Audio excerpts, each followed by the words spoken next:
नमस्कार. आज आपण स्टीफन कोव्ही यांचं जे पुस्तक आहे यशस्वी जीवनाच्या 7 सवयी त्यावर आधारित काही स्रोतांचा आढावा घेऊया. हो, the 7 habits of highly effective people खूपच प्रसिद्ध पुस्तक आहे. हो ना, 1989 मध्ये आलं होतं, पण आजही तितकंच प्रभावी आहे.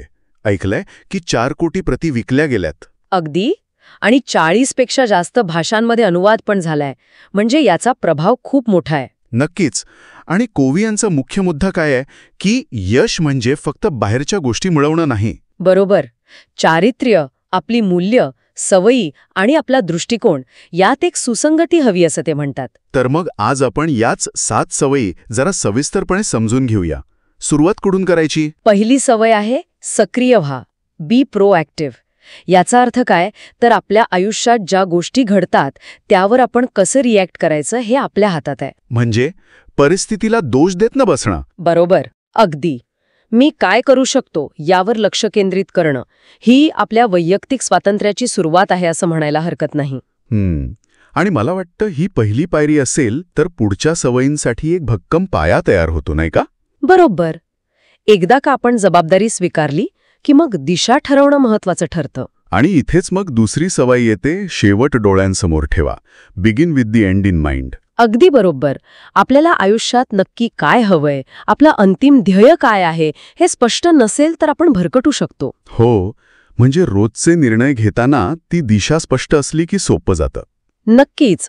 आपलं एक लाईफ मिशन स्टेटमेंट किंवा आयुष्याचा उद्देश निश्चित करणं हे यात येतं.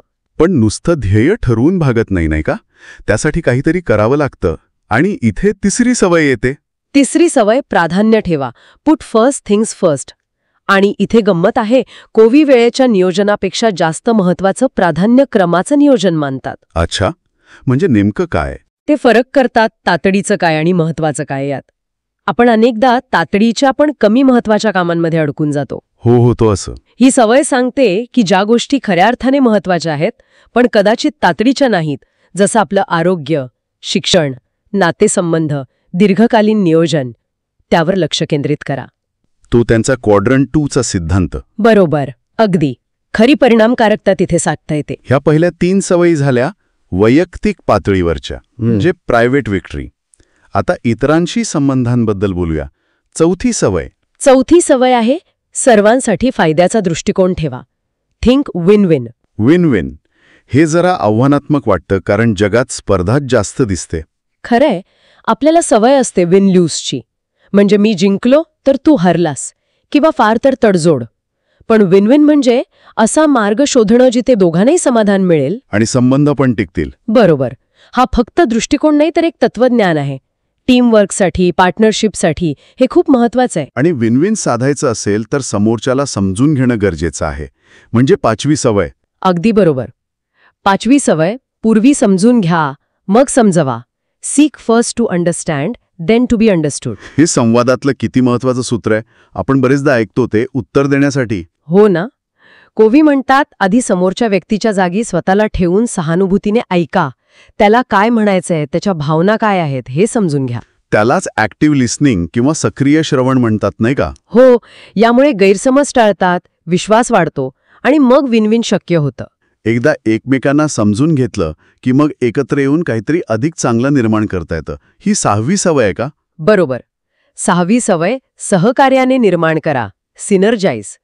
कोव्ही याला 1+1=3 असं म्हणतात. इंटरेस्टिंग आहे. म्हणजे काय? म्हणजे जेव्हा वेगवेगळे लोक, वेगवेगळे दृष्टिकोन एकत्र येतात तेव्हा केवळ तडजोड होत नाही तर काहीतरी नवीन, तिसरंच आणि अधिक चांगलं निर्माण होतं, जे एकट्याने शक्य नसतं. म्हणजे विविधतेचा आदर करून एकत्र काम करणं. अगदी. टीमसाठी आणि इनोव्हेशनसाठी हे खूप प्रभावी आहे.